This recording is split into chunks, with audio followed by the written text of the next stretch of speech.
So in the last video we showed you how to spray effectively with a B&G or a hand applicator. In this video I'm going to show you how to do a regular residential treatment with a standard backpack sprayer. We generally use the Birchmeier brand. There's all kinds of different backpack sprayers. There's electric ones, there's manual ones, so on and so forth. But generally we use the Birchmeiers, okay? And in this case, once again, we're going to use my favorite pesticide of the year, Temprid. Okay, but we're going to use a bottle that has been pretty much used up almost completely, so I can show you how to properly triple rinse a pesticide, okay, or a pesticide bottle. So in this case, the very first thing you have to do is, once again, make sure that you're wearing your proper PPE, okay? Now, we're going to unlock this Birchmeier backpack that has been properly placed under lock and key. Set aside the lock in a safe location.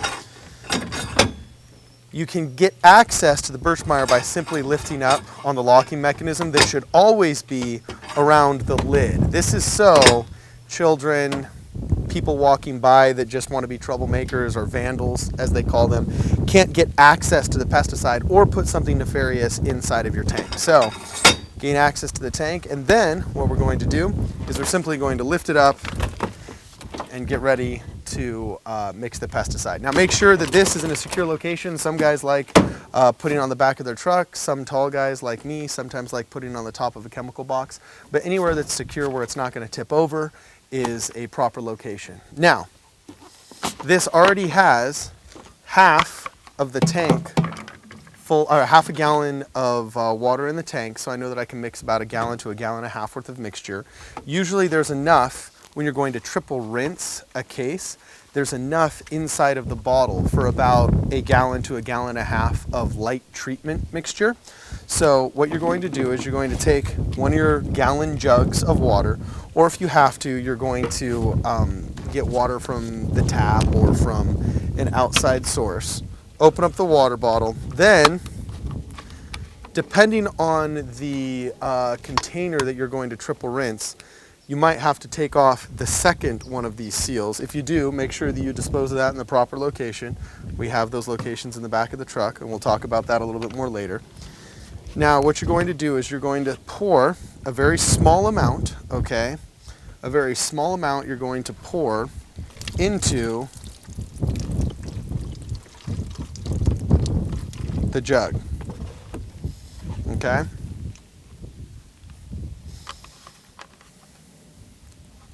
Now, once you've put a little bit of water into the container, what you're going to do is you're going to mix that container up. Now, make sure that there's, you know, both of these things have already been secured on pretty well, but you're going to mix this up, and you'll notice that it kind of washes it inside by using that 1/3 container. Make sure that you tip it well so it gets inside that reservoir, and you shake it, and you do a really good job of shaking it. Now, once you've done that, you're going to pour what's called the rinsate into your tank. That right there, making sure you don't spill, that right there is the first rinse. Now, once again, you're going to take your little jug and you're going to pour more water in it.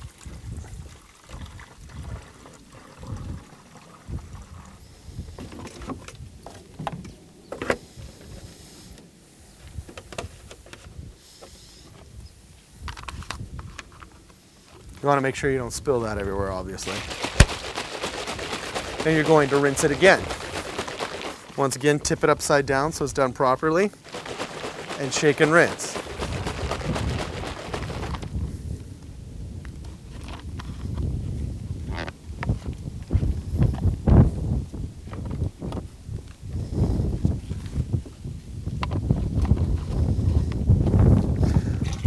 Pour once again the rinsate into your tank, and you get ready to do it a 3rd time, hence the term triple rinse.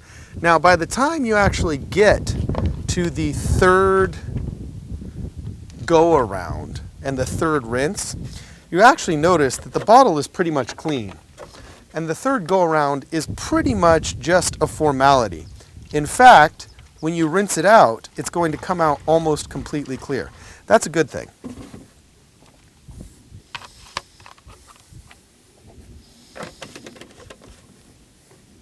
So here, once again, it's almost completely clear. You can see the water in there.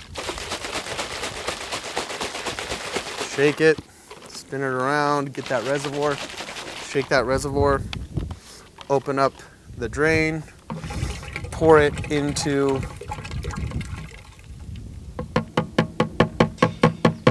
the tank. Make sure without dripping that you seal up the container. And this is a properly triple rinsed bottle of temperate. Now, to ensure that it gets disposed of properly and nobody can use it as some kind of container for something, there were actually cases, I believe in Northern California, of homeless people finding pesticide jugs and trying to reuse them for their own purposes. What you want to do is to make sure that it can no longer hold liquid. In the pocket knife or with a screwdriver that's inside of the toolbox of the vehicle, you're going to make sure that you puncture this bottle so it's rendered useless, okay?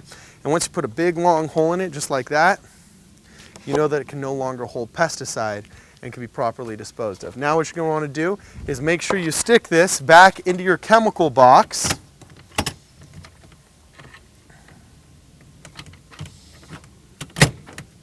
Got to unlock it because I properly locked it. Make sure you stick it back inside of your chemical box. And when you get back to the office, according to the label, you can offer it up for recycling. You just want to make sure you don't throw it out in the trash can at the customer's house right in front of their kids where they might be tempted to play with it or something like that. Relock the chemical box because you're about to leave it. Make sure it's secure, relock it. Make sure everything else is under lock and key in the truck.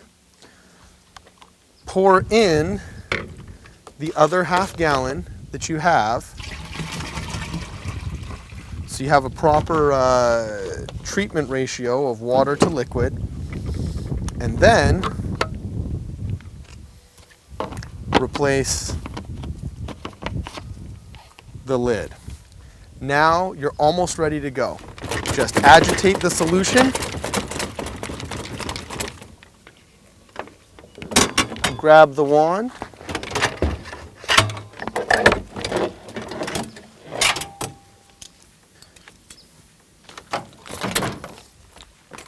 And you're ready to go.